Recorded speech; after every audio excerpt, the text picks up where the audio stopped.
Hello, and welcome to Lucidus Podcast, where I explore everything. Today, we're going to explore a puzzle because I believe everything is connected to everything else. And I haven't done a 1,000-piece puzzle ever by myself. And I remember when I first kind of had this inkling, it was not long after I had moved into where I live now, my home. And something said, hey, you need to get a puzzle and do it because it's going to teach you. And I said, okay. So that was over a year ago that I got this puzzle. I don't actually want to think too hard about how long I've had it because it's been a long time. And I haven't done it very much. So I can't say that. I think I'm actually kind of quick at it, considering I never do it. But recently, I have had this big impulse. Okay, it's time to finish this puzzle. We're going to put effort toward it. We're going to do it. Blah blah blah. And it's been fascinating to suddenly put effort into something and find that it's not as easy as I thought it would be. I kept thinking, oh, it'll be fine. When I finally put my mind to it, it'll be fine. A little bit harder than I thought. So I want to talk about what I've done because part of what this journey is, a big part of my journey now in life, is creating a new life. I know I've talked a bit about that. What does it mean to live again in a whole new way, but, the freedom to live again without carrying a lot of the baggage that I've carried for many, many years. And I want to pause and talk about that because, look, I just found two pieces. I'll point out when I find things. And one of the things I've learned about the puzzle is I'm kind of stuck as far as putting things on to the main puzzle. I've looked a good bit and I'm not seeing it. And so what I've done is, you might be able to see here, there's 2s and 3s and 4s. This is kind of where I put them when I find something. Is I've started collecting things. This is not new. This is not brain science, but it matters because my goal is to learn from the puzzle, not to do the puzzle. So what I've done is collect things that kind of have different colors or textures, something that looks like it might go together, and then I put them in a similar area, and then I'm able to put little pieces together and go from there. And then, like when I was working on it yesterday, I was able to pick up a piece, and I suddenly went, oh, I flipped it, and I don't remember where I put it, but it went somewhere. So, it's interesting. I was talking about baggage and leaving behind a lot of baggage. And somebody said something to me the other day. I can't even remember what it was. And I immediately felt like this, why would say that? Why would they say that? And like this defensiveness came up. And I was like, oh, there's something there for you. There's something there for you. Meaning because I was like, well, that's resolved. Like that's taken care of. Why would they even say that? But because of this, like, sort of like, ugh, I was like, oh, obviously there is still energetically something there for you. And the reason I find that so fascinating is since I've completed the rape trial, and I know it ended the way it ended, and I totally trust it, but I know it's done because there's just, I don't know how to explain it, but there's nothing unresolved. There's nothing unresolved. It still happened. I'm not saying that there aren't, it still happened, and I still have moments where I'm afraid someone's, following me, whatever. Like, no, it's not that, but specific to the rape, it's just all resolved. It's just all resolved. And I don't know that I've ever, well, this is one of the biggest traumas in my life that I have fully resolved. Let me say it that way. And so I have it sort of as a baseline to compare to where if something else comes up, I can go, oh, that doesn't feel like it's not fully resolved. So I have something that's a severe trauma that's been fully resolved. And so I know what that's like now. And it's a baseline for me and something to sort of a barometer to compare things to. Compare the weather patterns, let's say. I can compare the weather patterns of other areas of my life to what a calm, neutral weather pattern of the rape now is for me. So when someone said something recently and I was like, in my head, I was like, oh, I'm done with that. Why would they even bring it up? And I was like, well, that's not really sort of a neutral, calm weather pattern response that you just had. So maybe there's something there for you. So as I'm building a new life, what I found is I have tried to put these two damn pieces together 16,000 times. I'm going to pick them up and see if I can't really see what you can see. I think you can see. It's like they're so damn close in both pattern, color, positioning. I know I have tried to put these together like 6,000 times. I swear to God. And I leave them in the same place because they're obviously in the same, you know. But it's also frustrating to continue to look at them and always go, nope, nope, nope, they don't, you already know, they don't fit. Which is one of the lessons I'm learning through the puzzle, is there are things in my life that I think should fit. And they just don't. They just don't. They're so close. Like they have the same color scheme. They're such similar patterns and they almost fit together and they just don't. They just don't. They just don't. No matter how many times I try. No matter how many times I try, they just don't. So that's also been uh, something I've been thinking about as I've been creating a new life is what fits. Not what I wish fits, what I think fits, or what looks like it should fit, but what actually fits. Um, and also this clumping together of things, that's been a big part of me considering how sometimes there are so many pieces of our lives. And when you're trying to put a new one together, it's overwhelming and you can't always see how they're going to work. And so clumping together like all my musical activities. And I think, okay, I want all of these sort of musical activities in my life, whether it's singing or guitar or dancing.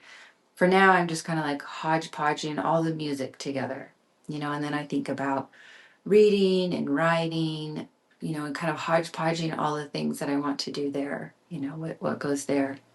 Um, Thinking about my health and fitness and longevity, my body and my mind and, taking care of and caring for the vessel that is the experiencer that I need to experience this life, putting all that there, eating, like, what does it mean to exercise and eat right and be healthy in my post-menopausal later years of life, right? It's not the same as how I used to exercise and eat. It's very different. Things have changed. My body's changed. And so how do I serve this new vessel? And then also relationships, I've kind of clumped all relationships into one and tried to look at them honestly as a that's really been a powerful part where I kind of clumped relationships all to one. Okay, here are all my relationships, whether it's friends or family or work or blah blah blah. And I've been noticing like overarching patterns. Some are great, and I'm like, yeah, this is okay. I'm putting together these relationships; they look great. And then there are overarching patterns in that field where I'm like, this is these are not serving me. They're not serving that. They're not what I want. Blah blah blah blah blah. So it's also by clumping them together, it's also given me kind of the time and space to consider. Okay, well, what can I do? How can I work on this? What can I change? What can be done? Um, to sort of put the puzzle pieces of relationship together in the way that I want. I do. I must say, it's one of the things I realized about my mom many years ago, where after I had this, it was after the divorce, the rape, a divorce where my my my ex-husband was not kind at all during that time. So it was painful in so many levels, but that did not help. That additional cruelty did not help. And then the rape happened right after that, and then a relationship with a man that was sociopathic. So it was kind of just like a triple whammy, and I was just destroyed. And at that point, as I was trying to put myself back together, isn't it? I've done this more than once, and I learn every time. I don't ever want to do it again, but who's to say that I won't be given yet another chance? So, anyway, what I was getting at is I remember sitting there thinking, I was thinking about the way I was, and I didn't even recognize who I was. Like had been destroyed beyond my own recognition. And I remember just closing my eyes and thinking about who I remembered being. And I went way back to like a little girl, a young child. And I could remember like my time on, the beaches in Hawaii, or whether it was the farms in Wanship and in the garden, or walking the railroad tracks or the mountains or whatever, riding the horses, or, tending the goats, whatever it was. And there was just a carefree, playful, curious, that was just like this amazing being that was just effusive and natural to who I was. Now that being no longer existed, I thought it was dead and never going to see it again. But I knew if it had lived in me once, it could live in me again. And so I began that long journey back to sort of what I would call youthful, not naive, but youthful. That the youthful parts of me, I wanted to reclaim those. And as I was thinking about that, something in me thought, I'm so lucky and so glad the I had that experience. I have the memory. I know I can be that. Blah blah blah blah blah. And then I thought of my mom, who was there was sexual abuse when she was quite young, and I thought, I don't know, because it happened when she was so young. I don't know that she could ever find her way back to anything in the way that I am, because it doesn't exist for her. And it just made me so sad for her. And she's not the only one. It honestly made me sad for all the people where, the trauma occurs so young that there's no sort of imprint of who they actually are before the imprint of life and everyone else's bullshit and trauma is laid upon them. Oh, look, I got another one. There's two more. So I feel lucky that whatever I've been through, I have enough. I've had enough youthful memories that I can use those to fall back on, to remember, to guide me sort of back. And I'll never be that again, and I'm not trying to be that. I'm trying to reclaim parts of myself into the mature, wise being that I am today. So I'm reclaiming parts of my youth without some, I don't think I'm being naive about it, in that I'm just suddenly going to return to that. I'm not expecting that or asking for that. This reclamation is definitely more of an integration, more of the puzzle, more of putting the puzzle of who I am today together with, parts of myself that I lost along the way. But I'm also um, uh, letting go, getting rid of things that weren't mine, never were mine, that I confused, with as myself, or as parts of myself. And it's lovely to not be taking those any further. I've carried those long enough. So, okay, so the puzzle, putting pieces together, getting little bits together, and then combining them until they make larger ones.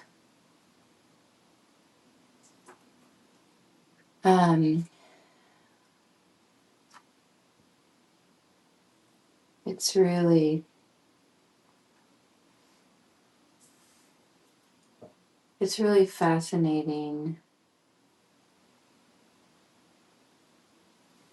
to put together a new life.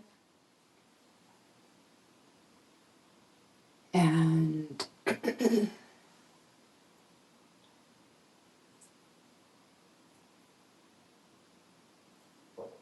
it's interesting because it's something I asked for when I was going through the rape trial. I would often say, ask the universe, please give me a chance to live again. I feel like I died, the whole, 18 years ago when I got divorced, it was just nothing but death. And I feel like it's literally been almost 20 years of that. And I was hopeful that somehow the completion of the rape trial was going to be the completion of kind of all of it. And to some extent it has been, and that's been a huge relief. Which is so interesting that it's like I had to work all those years and go through so much stuff. It was like the pile to be composted was so large that it had took me almost 2 decades to get all the way down to a big piece, a big chunk, was dealing with the rape. And then now I have space to consider, like, okay, live. What does it mean to live? What kind of life would you live? How do you build that? And there's an element of grief that I don't understand in it. It's I think there's part of it is grieving for, it was like these two pieces that don't fit. There's still grief for the parts of my life that I worked so hard at that didn't work. And it's like to go forward and truly live requires or asks of me, the fullness of grieving for all that didn't happen, even though I may have worked really, really hard and hoped really, really badly that it would. Um, so there's an interesting element of grief in building a new life, and grieving, truly grieving, acknowledging, accepting what is not here and what is not happening.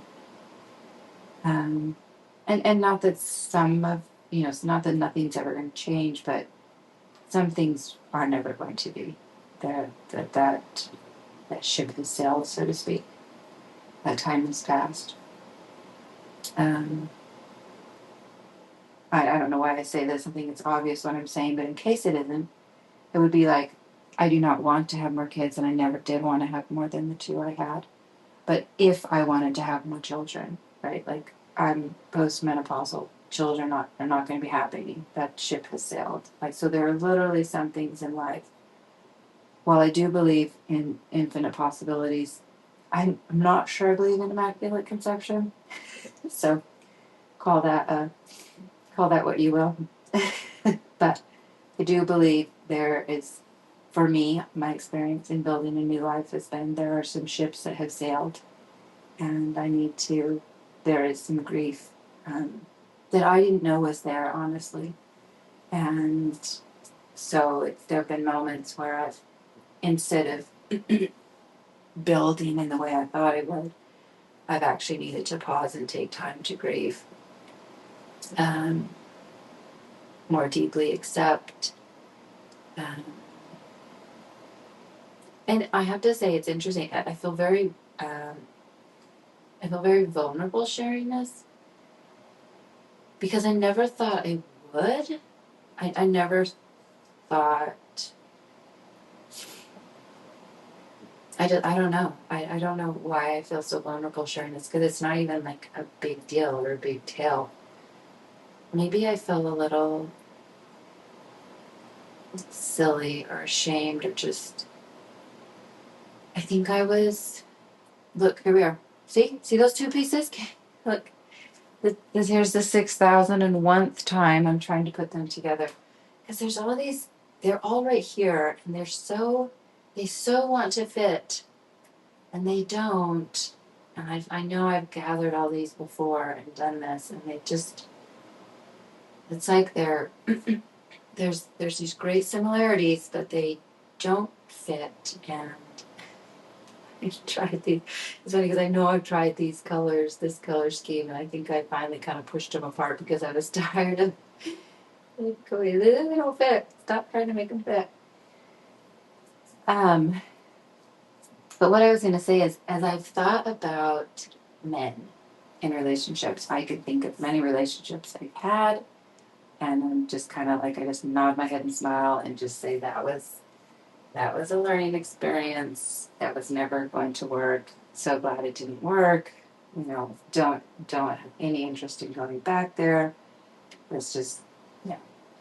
But there are, well, I would say there's one man in particular, and possibly two, where one in particular came into my life like at the worst time and showed me who and what and how a mature man is in relationship and with a mature, strong, powerful woman.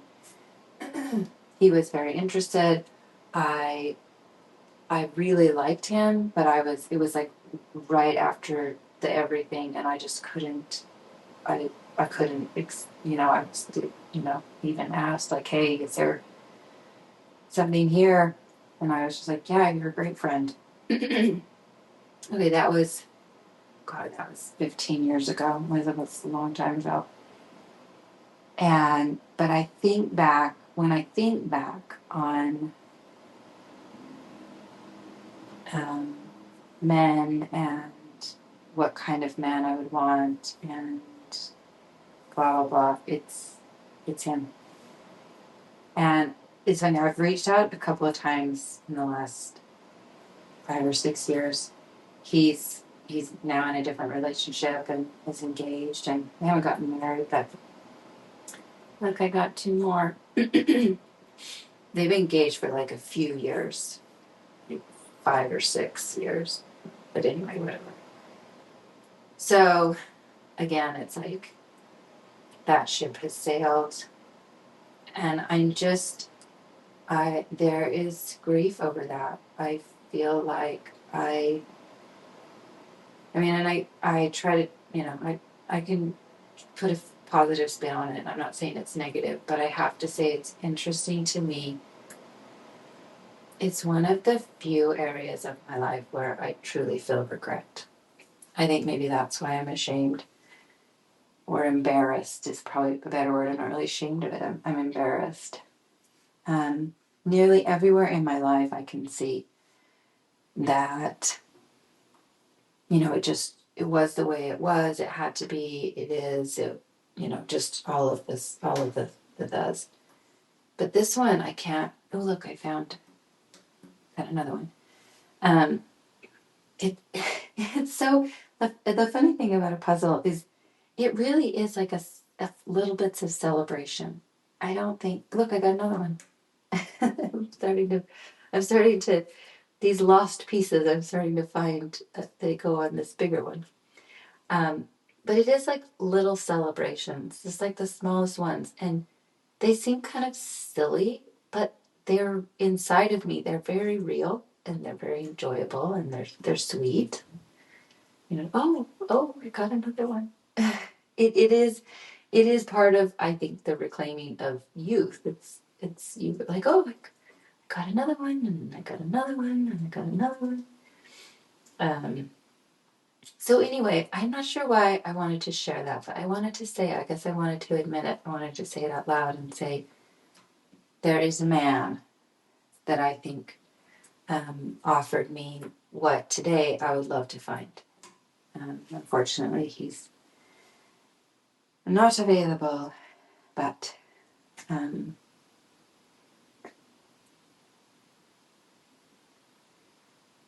just, I think I'm a little bit,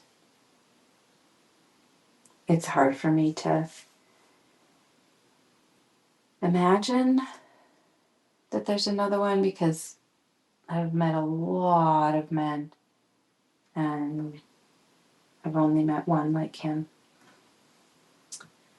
And he is pretty unique.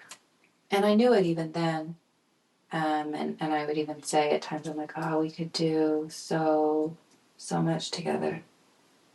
There's so many possibilities here for us, and just the timing. I obviously had a lot of years that I needed to go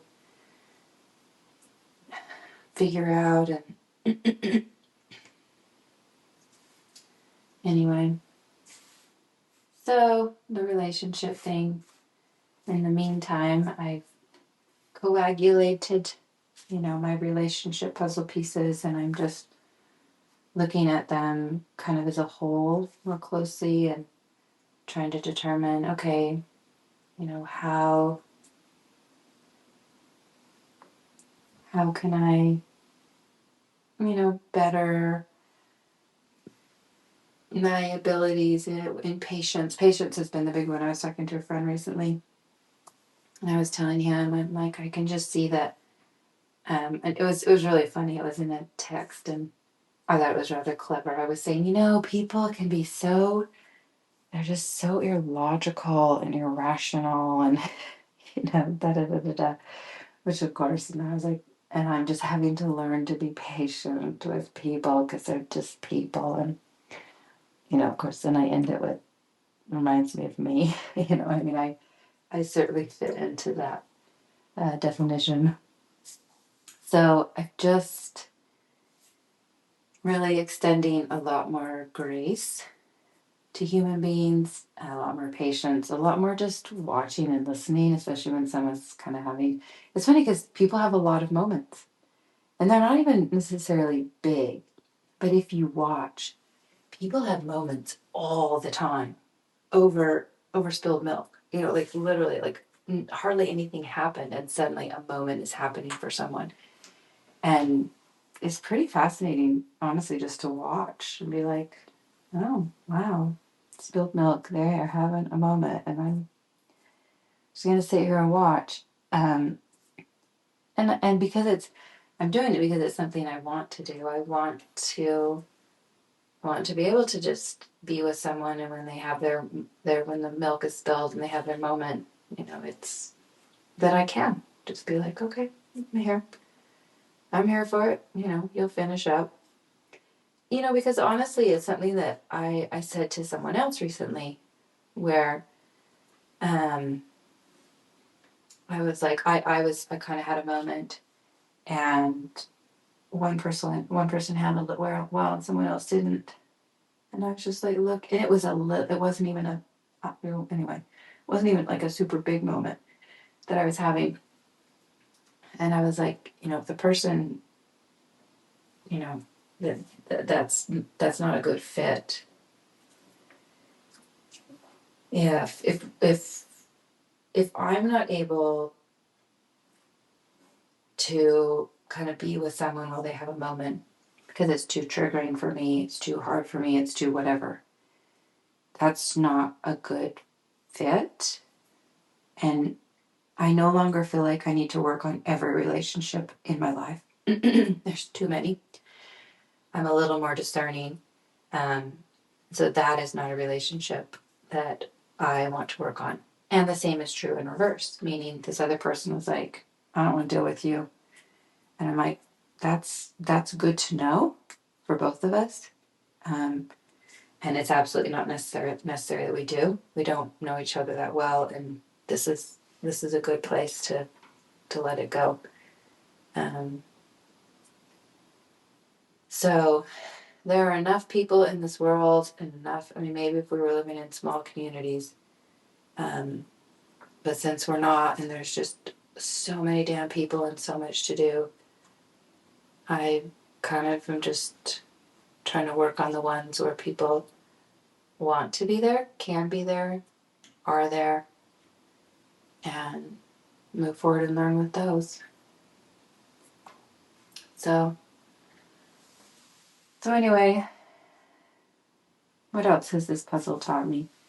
Patience. I mean, it's a big one. And that it's not as easy as you think. Like I said, I thought that this would be, I hadn't really applied myself, and so I kept thinking, oh, as soon as I'm ready, like I'll just apply myself and then I'll do it and it'll be fine. And now that I'm applying myself, I'm like, shit, this is not that easy. I don't know why. I don't know why I got in my head that it was going to be easy, but it's not. A lot harder than I thought, which is in that kind of. It's not true for all things, but there's definitely some truth.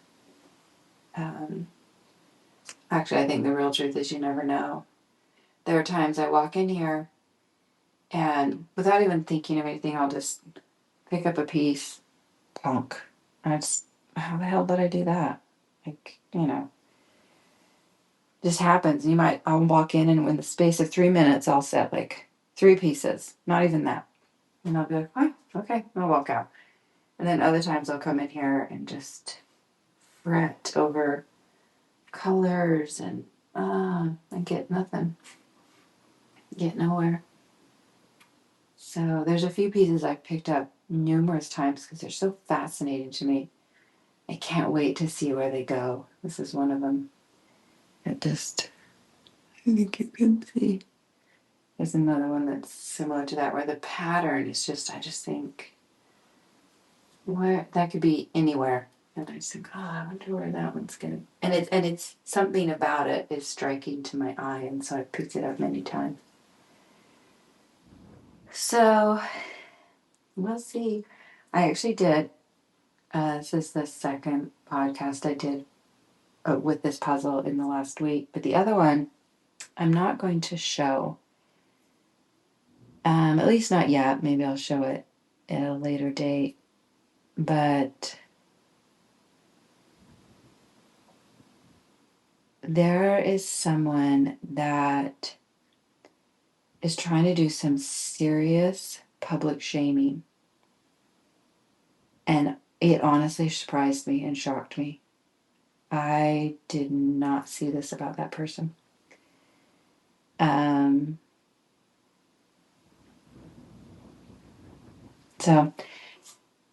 I don't know how many of you know Monica Lewinsky. You can look it up if you don't know, but I just happened upon her podcast. I was listening this morning as I was getting ready, and she was talking. I didn't know she had. I've never seen it. Anyway, she was talking to someone about public shaming, and I hadn't thought. I've been thinking about what this person is doing, and I hadn't really known. I was just like, wow, I don't really know what they're doing, but I don't like it, and I don't really know what to do. I still don't know what to do, but and then as they were talking about it, I was like, oh my gosh, this person is public shaming. And I couldn't believe it. Like I did not like I just didn't it's just amazing. Anyway, so I don't know what I'm doing with that, but what I am going to say is that's some super ugly, nasty energy. And it's not inside me. It's inside the other person. And I mean, blessings to them, because if that's what they've resorted to, they've got some shit to work on and deal with. And whatever they're trying to do with the public shaming isn't going to work. So, because in order for it to work, the person you go after needs to believe in it, and be ashamed enough of themselves that they'll go along. And the first time they kind of did something like this, I did. And not only will I not go alone anymore, but I will rise up and fight for myself. And I don't even think I'll have to. I have a strong enough community and people who see me and believe in me and know me for who I am and do not public shame me when they have problems. So there's two more. There's two more. You know, it's interesting, this public shaming thing. It is so old. So old. I mean, centuries? Millennia? More? I mean, I think it's something that humans have been doing to keep other humans in check for a really, really long time. And people have been going to watch them. I can't, I mean, it's crazy to me that I don't think any of us here are without an ancestor. There's two more. Are without an ancestor that somewhere in our ancestry went and watched a beheading, a hanging, a stoning, or whatever. I don't know that any of us go back a few thousand years, probably all of us have an ancestor that were beheaded or stoned or hung or, who knows. Or shame, just the scarlet letter. I mean, just the public shaming. It's not new. It's one of the oldest and I think insidious and pain-filled practices, reactions to life.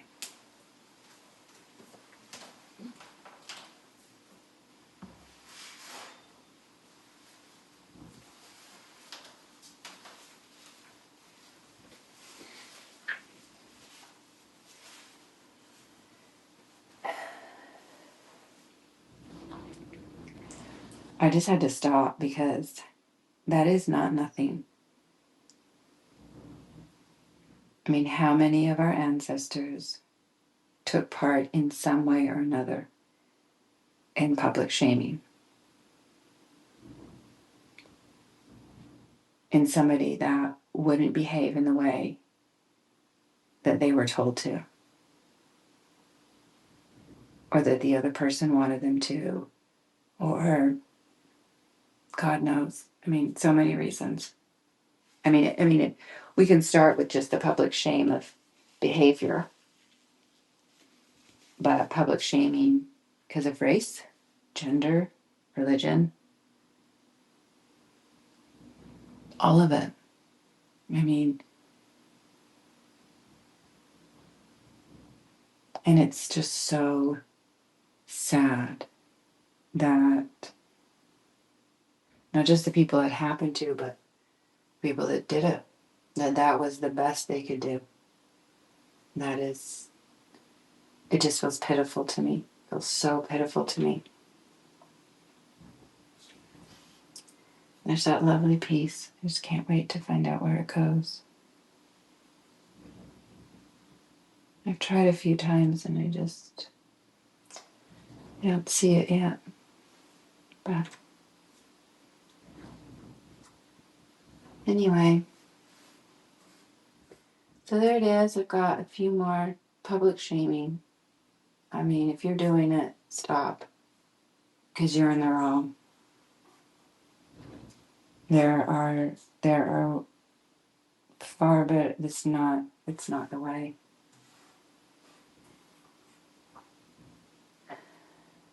We were given so many tools of communication. I don't believe we need to resort to that ever. And I may be wrong, but I certainly think it's the last resort. And if you're going to do something like that, man, it needs to have been a heinous crime against, humanity, not against your own little petty ego, your own little whatever. It's just it's ridiculous. So anyway, all right, so we'll come back to this. I'm sure the puzzle, and I'm sure the public shaming. It's so funny, I was not going, I was just going to do the puzzle. So this public shaming thing came out of nowhere and surprised me, honestly.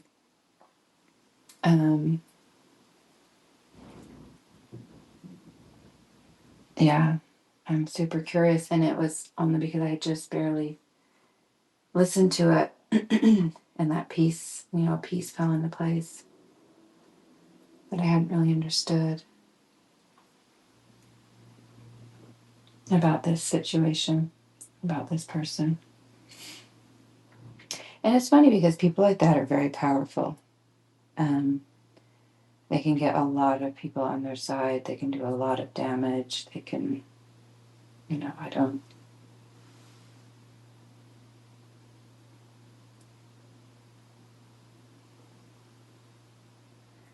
take it lightly, but I also don't take it seriously. Any damage they attempt to inflict, I think, will be very quickly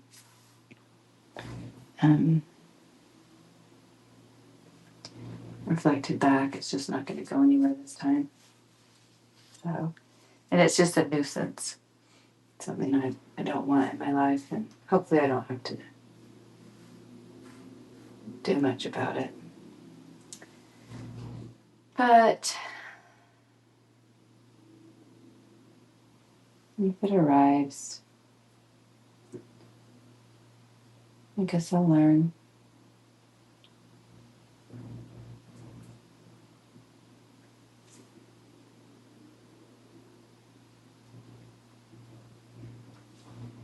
I'm so grateful for the courageous people in life who have behaved well. There are plenty of people in life who have not behaved well, and they may even been courageous.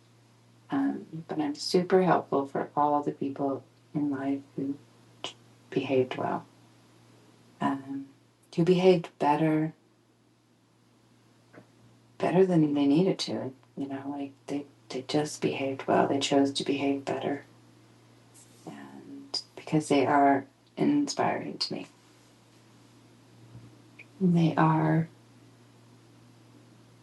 They're a beacon, they're a pathway, they're a reminder, all those things. I'm so grateful. And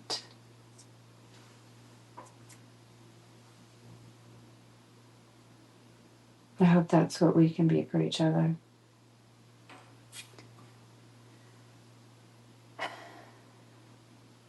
It might not be the easy path,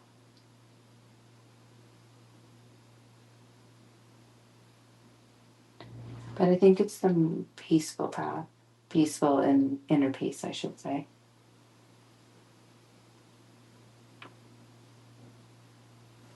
Peace with ourselves. And I have to say, there have been plenty of times where I wanted to publicly shame, whether it was the rapist, whether, the times definitely with my ex-husband where I wanted to air things and didn't.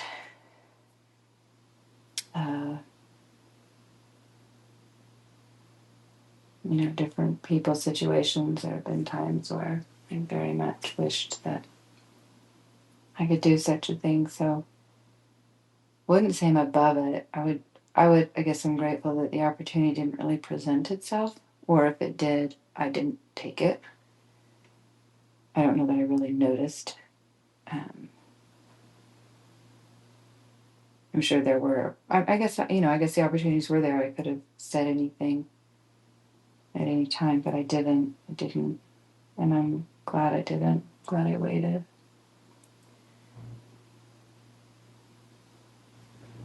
Because I was given a chance to do that type of thing in different ways that were more constructive, healthy, more aligned with the severity of the offense, so to speak. I got a chance to sit on the witness stand in front of the rapist and tell my story. And he listened. He had to listen. He didn't choose to, but he had to sit there and listen. And I got to say what happened in a court of law. And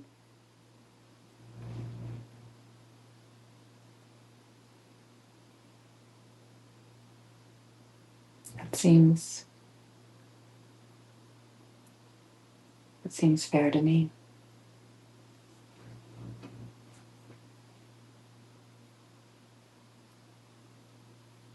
There certainly have been times where, what I wanted to air doesn't belong in that space at all. It's a much more personal, private, I could use the word petty.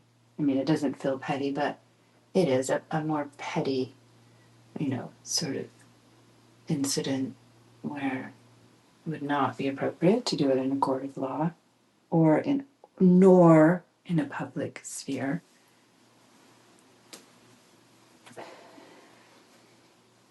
I think it's easy.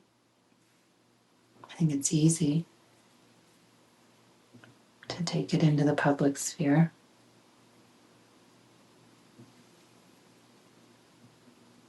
It's easy to rally the troops around someone else. Wage war, prove. And then, after you've done all that, which is what happened 3 years ago with this person.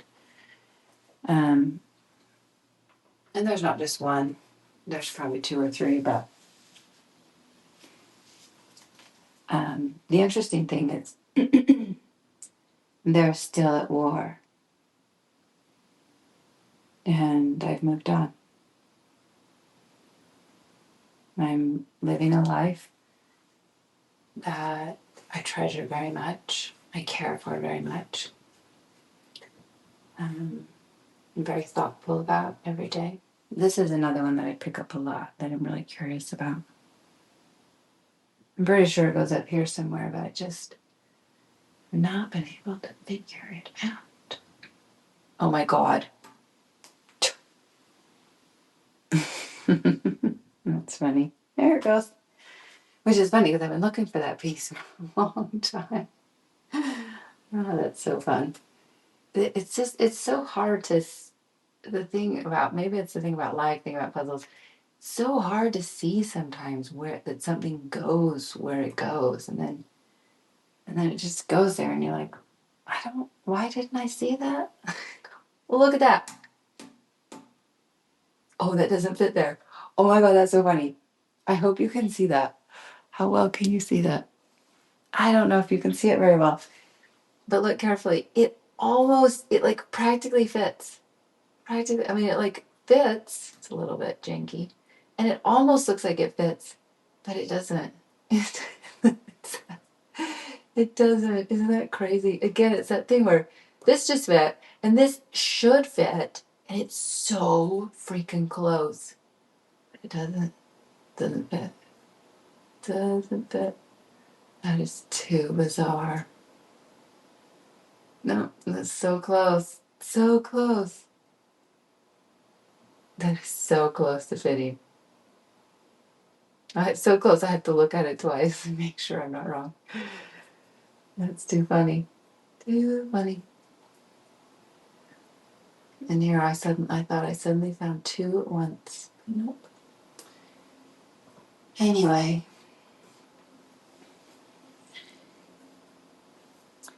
I do think I have some ancestors who burned at the stake, whipped, hung, beheaded, branded. Who knows? Because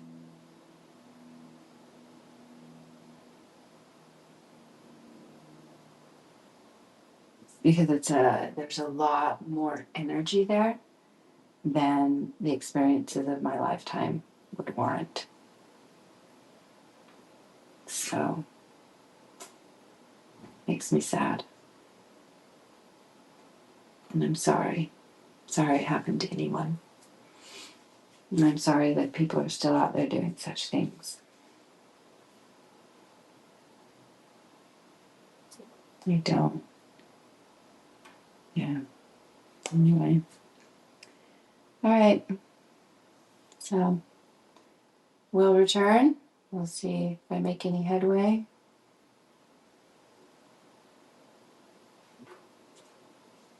And until then,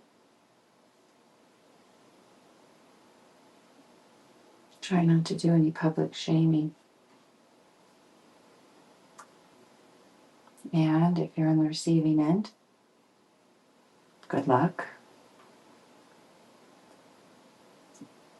And try not to take it personally. I don't really have advice yet because I just don't know that I understand the situation well. Which is what makes me sad. Alrighty, take care.